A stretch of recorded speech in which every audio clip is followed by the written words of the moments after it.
Tenemos entonces las rentas de actividades lucrativas, en, en la cual ya habíamos visto una reseña, ¿verdad? Mencionábamos de esas rentas o ingresos, ¿verdad? Que pueda percibir una entidad en la cual tiene actividades que generan una ganancia, ¿verdad? Bien, vamos a ver qué es lo que nos dice el hecho generador, que es, ¿a qué se refiere con el hecho generador? Más que todo de dónde se genera, ¿verdad? O qué cosa es lo que genera una actividad lucrativa, pero hacemos de dónde proviene.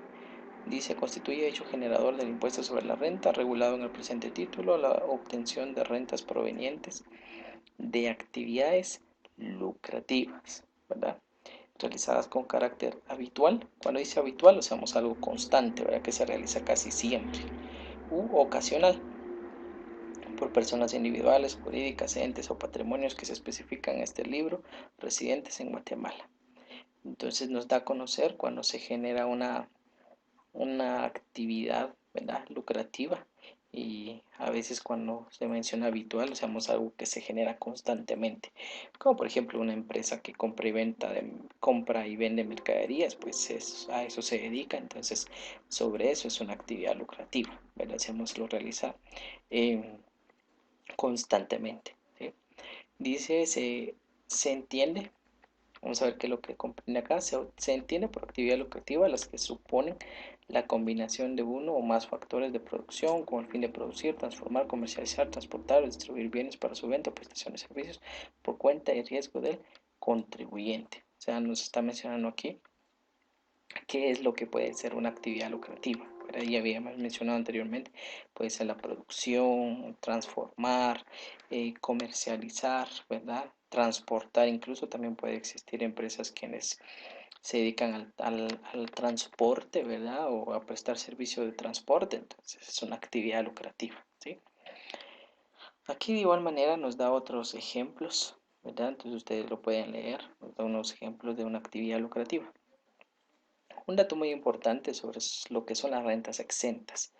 Más que todo aquí nos va a dar a conocer eh, rentas o ingresos que se obtiene, pero que están exentas a dicho impuesto. Bueno, entonces veamos, dice, están exentos del impuesto.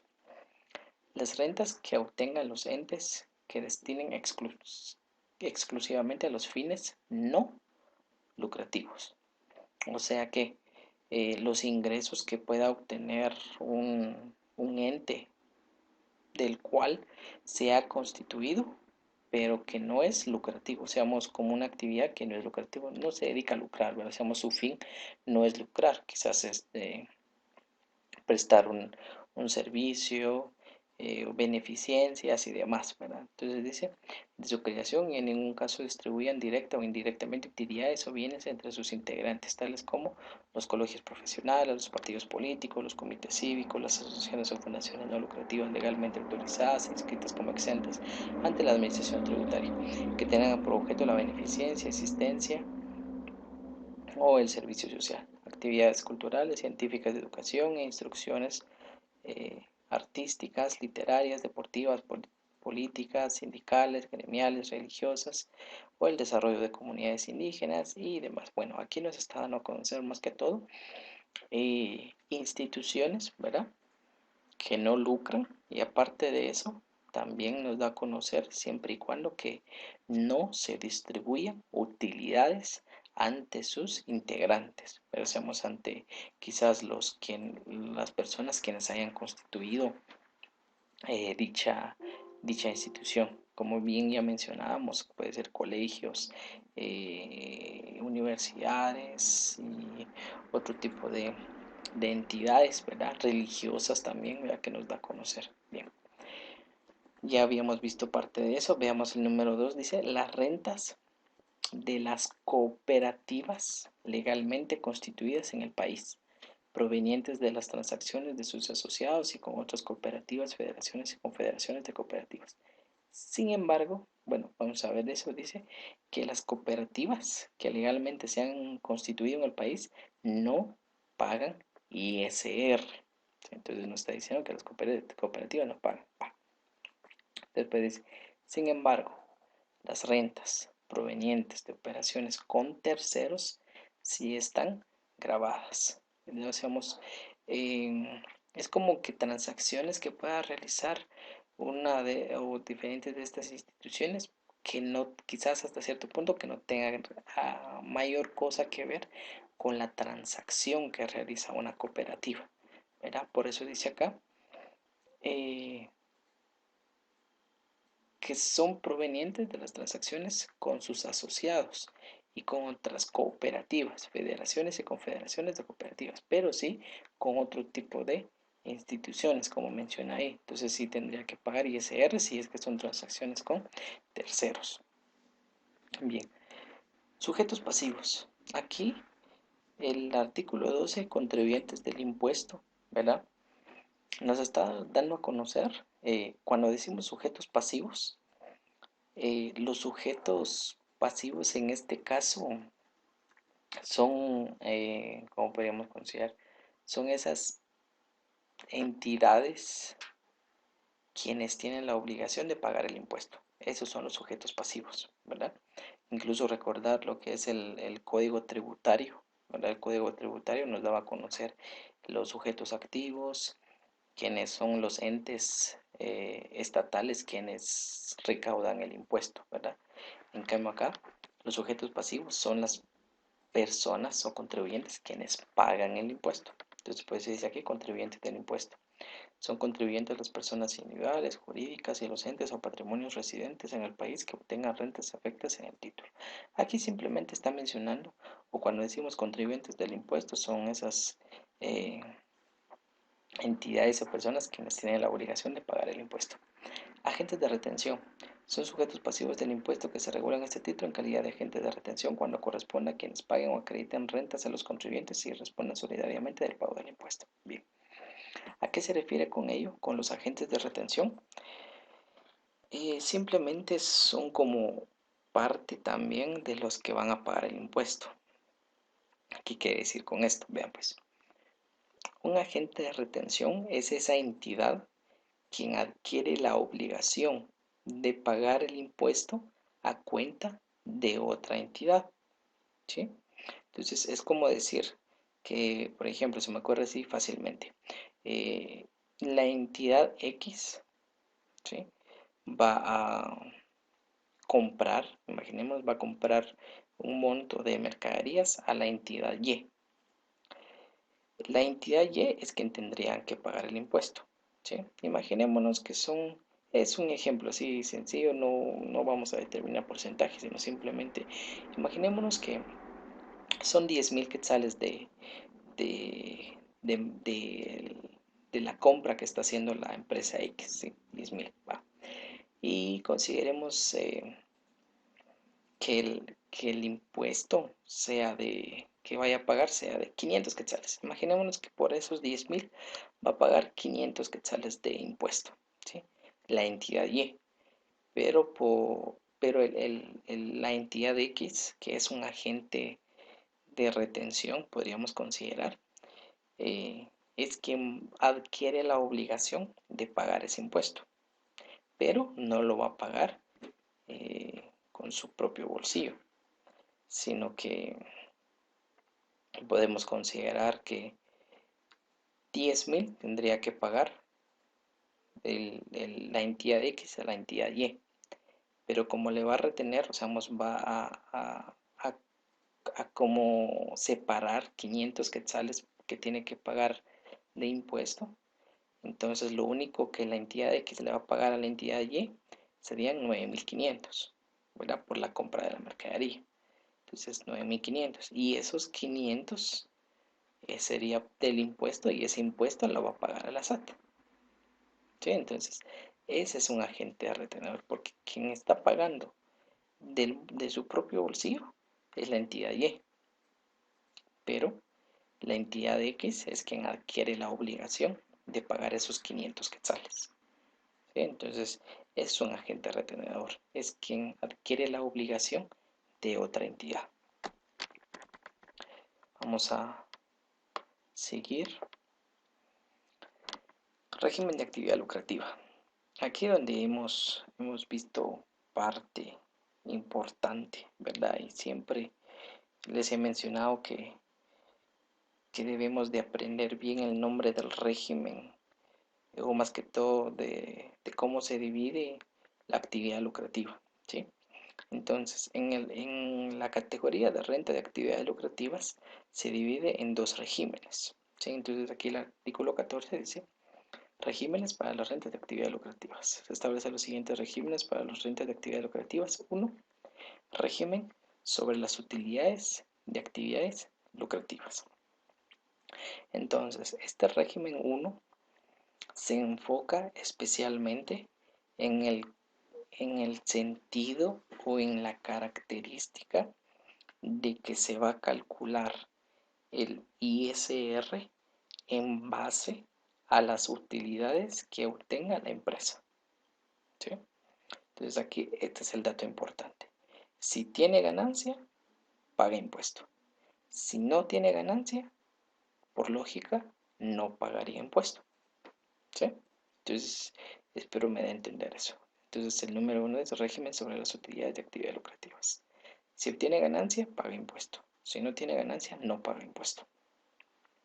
Es el número 1. El número 2 dice régimen opcional simplificado sobre ingresos de actividades lucrativas. Aquí le da el realce en los ingresos, ¿sí? Entonces aquí pues dependiendo de los ingresos que tiene la empresa, pues va pagando el impuesto. Obviamente hay porcentajes, pues esos porcentajes lo vamos a ver en breves momentos. Ahí lo subrayo, ¿sí? Subrayan estos dos regímenes. Elementos comunes, dice el artículo 15, exclusión de rentas de capital y la base imponible.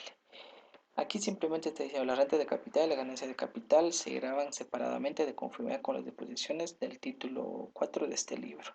Bueno, aquí hace referencia a lo que son la renta de capital y las ganancias de capital, ¿sí? Entonces, hasta cierto punto no es... Todos los artículos son importantes, ¿sí?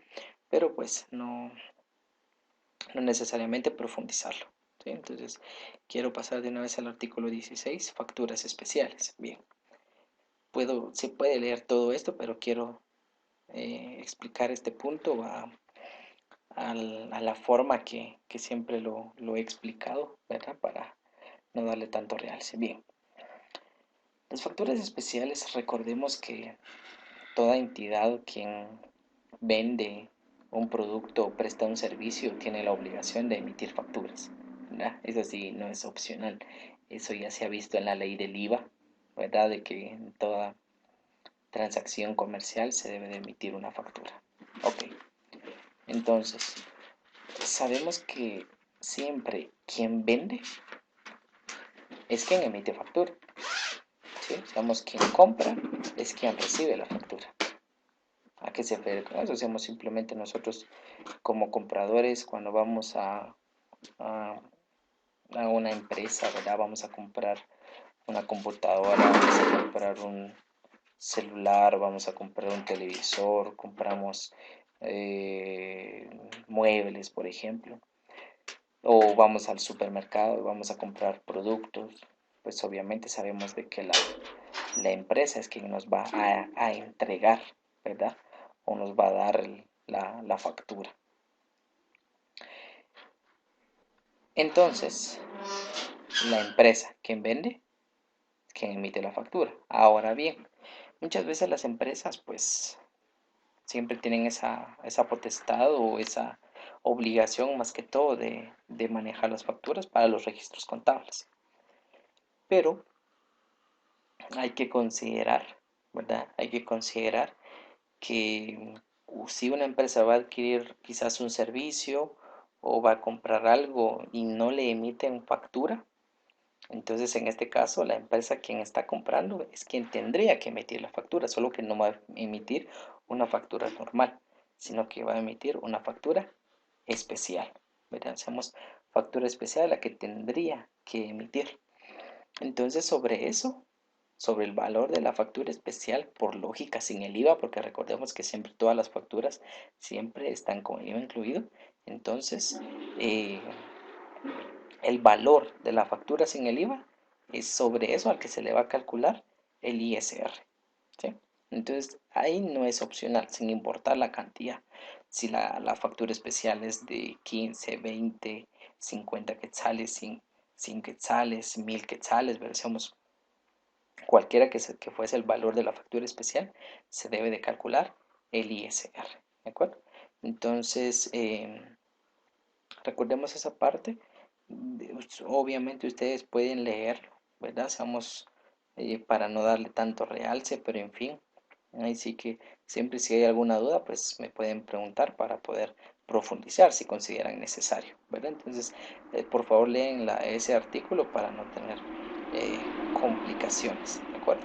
Bien, vamos a ver el artículo 17. El artículo 17 dice rentas presuntas de los profesionales. Dice, cuando un profesional universitario haya percibido renta y no esté inscrito como contribuyente o esté inscrito pero no haya presentado sus declaraciones de renta, se presume de derecho que obtiene por el ejercicio liberal de su profesión una renta imponible de 30.000 quetzales mensuales. Aquí como da una situación de presunta renta que pueda percibir un profesional. Pero seamos, especialmente cuando dice profesionales, son egresados de la universidad, ¿verdad? Y que por ende debe de estar inscrito en un régimen determinado para poder pagar su impuesto, ¿sí? Entonces ahí sí que no es opcional, sino que son características que se va dando, ya que les vuelvo a repetir, cualquier ente, ya sea o persona individual o jurídica, ¿verdad? Quien perciba una renta debe de pagar un impuesto. Y aquí lo hablamos en un sentido de que ejerce su profesión y no está ¿cómo podríamos considerar? En una situación de dependencia o una relación de dependencia con una empresa, sino que determina esa forma de brindar un servicio y por ese servicio pues recibe una remuneración, ¿de acuerdo? Entonces tiene que estar en un régimen para poder pagar su impuesto, ¿de acuerdo? Entonces de igual manera leen eso para poder profundizarlo. Bien. Nos habla la sección 3, dice régimen sobre las utilidades de actividades lucrativas. 18. La disposición general dice los costos, gastos, ingresos, activos y pasivos se valoran para efectos tributarios. Entonces nos está diciendo aquí todo esto, miren, todo eso está diciendo que están afectos al tributo. Obviamente pues depende de lo que se está generando, pero dice efectos tributarios según el precio de adquisición o el costo de producción o como se dispone en otras partes de este libro. Bien. Entonces, nos está diciendo acá de que tanto costos, gastos, ingresos, activos y pasivos, ¿verdad? Se valora para efectos tributarios según el precio de adquisición. O sea, ¿qué quiere decir? Si compramos mercaderías, compras, mira que sería un gasto que se realiza, compras por 100.000, ¿verdad? Esos 100.000 se considera para efectos tributarios. Digo efectos, no que sobre eso se vaya a pagar el impuesto, no, sino que está afecto, o sea, eh, más que todo se toma en cuenta para los efectos tributarios, ¿sí? Al precio, no es eso que se compró en 100.000 y solo se va a tomar en cuenta para efectos tributarios el 50%, no, sino que aquí está diciendo el valor, ¿sí? O sea, el valor de adquisición o el costo de producción, dependiendo de lo que se está dando, ¿de acuerdo? Entonces, por eso aquí nos está diciendo de todo esto, los costos, gastos, ingresos, activos y pasivos. Para efectos tributarios se considera al precio de adquisición o el costo de producción, ¿de acuerdo? Cuando dice costo de producción, por el hecho de que quizás sea una fábrica y manufactura o procesa una materia prima y se establece un costo. Artículo 19. Renta imponible del régimen sobre las utilidades de actividades lucrativas. Aquí nos está hablando sobre una renta imponible. ¿A qué se refiere con una renta imponible? La renta imponible es la cantidad al que se le debe de aplicar el tipo impositivo, ¿sí? Es como decir que una cantidad que nosotros le vamos a aplicar el porcentaje para establecer el ISR. Eso se refiere a la renta imponible. Ahora bien, veamos qué dice el artículo. Los contribuyentes que se inscriban en el régimen sobre las utilidades de actividades lucrativas deben determinar su renta imponible. Ahí subrayan esto, por favor. Dice, deben determinar su renta imponible deduciendo, o sea, cuando dice deduciendo, o sea, restando, ¿verdad? De la renta bruta, las rentas exentas. Una renta bruta es el total de ingresos. Incluso ahorita vamos a ver qué es el concepto de renta bruta. Pero la renta bruta es el total de ingresos que percibe una entidad. ¿Sí? Todos los ingresos que haya percibido es la renta bruta. Entonces, por eso dice, deduciendo de la renta bruta las rentas exentas. O sea, el total de ingresos se le debe de restar la renta exenta. Y los costos y gastos deducibles de conformidad con esta ley. Y debe sumar los costos y gastos para la generación de rentas exentas. ¿Verdad? Entonces aquí está mencionando que a la renta bruta se le va a restar las rentas exentas, se le resta los costos y gastos deducibles, ¿sí? O sea, también se le tiene que restar según esta ley y se suma los costos y gastos para la generación de rentas exentas. O sea, ¿qué quiere decir acá? Puede que las rentas exentas, vuelvo a repetir, las rentas exentas son ingresos. Puede que esos ingresos son exentas y esa exención de la renta quizás haya generado gastos, ¿sí? O costos. Entonces también eso, en este caso, como ya se le había sumado, o mejor dicho, ya se le había restado al, en los costos, pero hacemos aquí aparecen los costos deducibles. Consideremos que estos costos estaban sumados todos los costos y gastos, ¿verdad? Entonces por eso posteriormente se suma para establecer la renta imponible, ¿de acuerdo? Entonces a eso es lo que se refiere. Obviamente vamos a ver en un ejemplo práctico para que sea, ¿cómo podemos decir? Para que sea explícito, pero vuelvo a repetir. Renta bruta son todos los ingresos, ¿sí? Ok, todos los ingresos. Imaginémonos que el total de ingresos sea 100.000, ¿sí? Todos los ingresos son 100.000, bien. Y hay rentas exentas, ¿sí? Que están dentro de esos 100.000. O sea, las rentas brutas es todos los ingresos. Las rentas exentas, que también son ingresos, ya están incluidos en la renta bruta, ¿sí? Va. Ahora bien, imaginémonos que las rentas exentas sean 5.000. Consideremos que rentas exentas sean 5.000. Va. Ahora bien, esas rentas exentas se restan, ¿sí? Se resta a la renta bruta. Entonces, por el momento llevamos 95.000. Imaginémonos que los costos y gastos deducibles sean 45.000. ¿Sí? Ok. Entonces, esos 45.000, ¿sí? Eh, se resta a los 95.000. O sea que al final tenemos 50.000.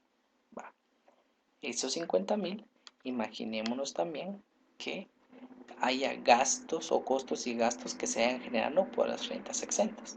Y esos costos y gastos están incluidos en los costos y gastos deducibles. Imaginémonos que sean 1.000, ¿sí? De costos y gastos que se generaron por rentas exentas. 1.000 quetzales.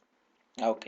Entonces, como eso ya estaba incluido en los costos y gastos deducibles, ¿sí? Entonces esos costos y gastos se van a sumar a los 50.000. Entonces, esos 50.000 más 1.000 nos da 51.000.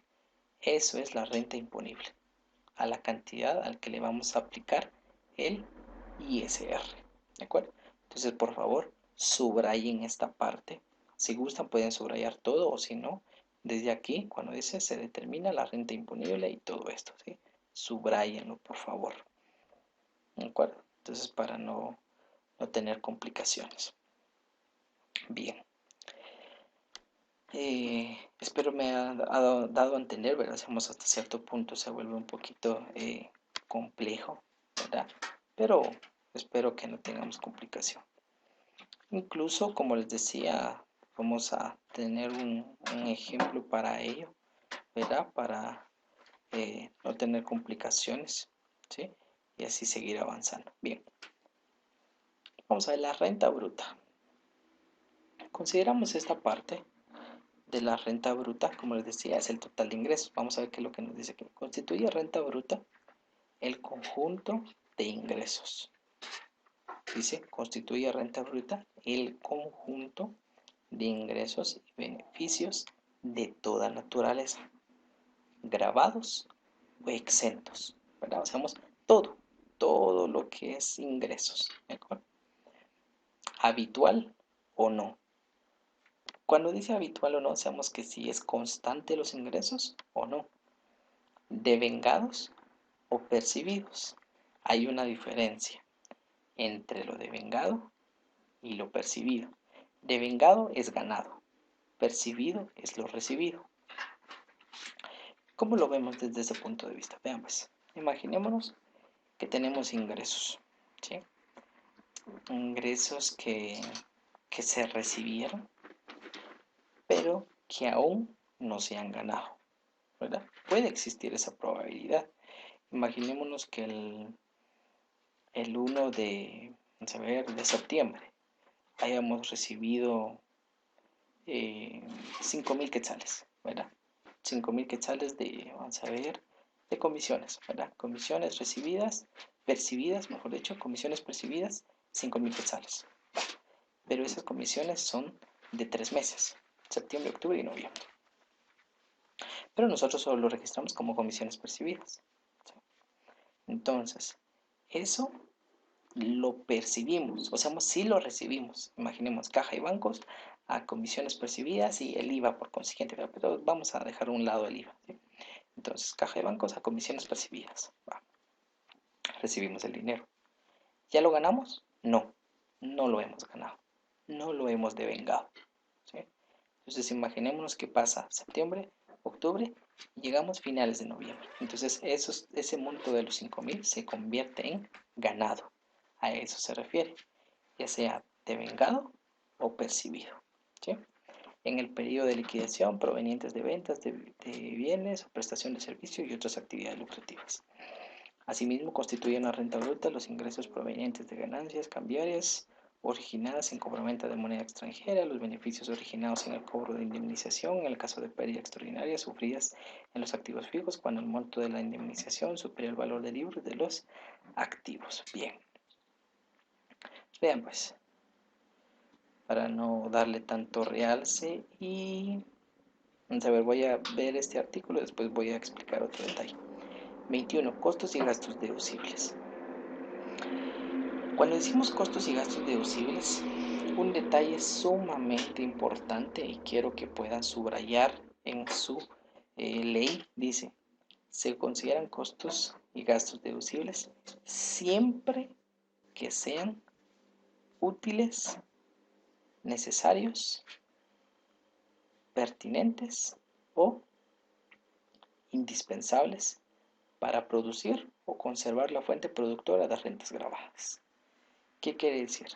Que los costos y gastos deducibles son esos costos y gastos que son prioritarios, que son sumamente importantes para una empresa. ¿Sí? Entonces, esto es lo que quiero que podamos comprender. Que se va a considerar un costo y gasto deducible siempre y cuando sean importantes.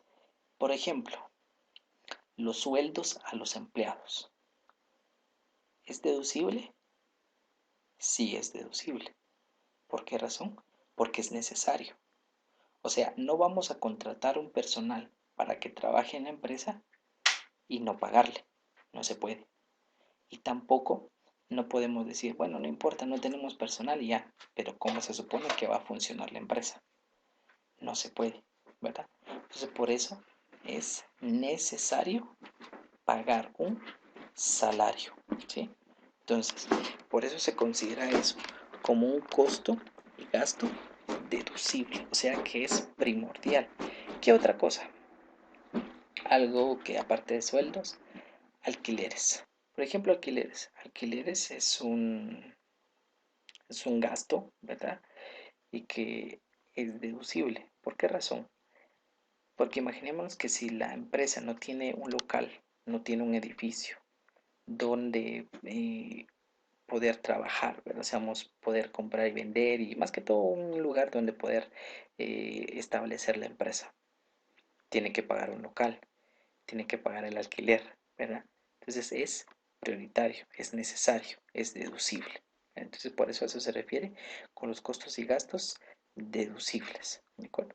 Y aquí nos da, ustedes pueden leer todo lo que nos menciona aquí con respecto a los costos y gastos deducibles, ¿verdad? O sea, todo lo que es según menciona que es necesario, ¿sí?